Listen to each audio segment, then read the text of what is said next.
In this video, we're going to be showing you how to fix it when the RCS is not supported by the operator. If this does help you out, drop a like on the video, subscribe down below, and let's just get into the video. To fix RCS not supported by the operator, the first thing that you want to do is you want to go into your Google Play Store and then tap on to search, and then tap on to search at the top. Then you want to type in Google Messages. You can see I found Google Messages there. Tap onto Google Messages, and you want to make sure that you install this application onto your phone. And then what you want to do is go back, and then you want to search for carrier service, and then hit on that, and you want to install the carrier service onto your phone. Okay, then what you want to do is you want to go into your main settings of your phone. Once you're in the main settings of your phone, scroll down until you get to apps, and then tap onto apps.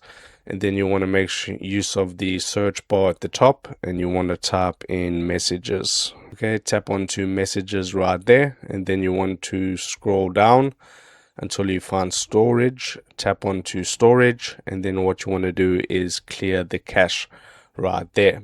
Okay, once you've done that, go back, and then you also want to tap on that button there that says force stop.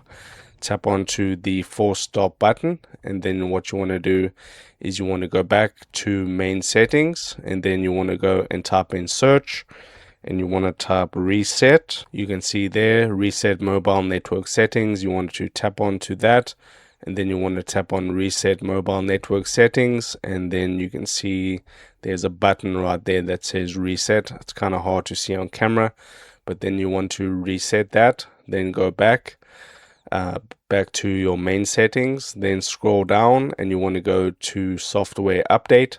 Tap on to software update, and then tap on check for updates.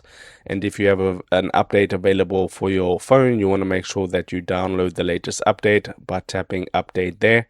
And then the last thing that you want to do is swipe down, hit onto that button, restart your device, and your problem should be fixed. If this helped you out, drop a like on the video and subscribe to my channel.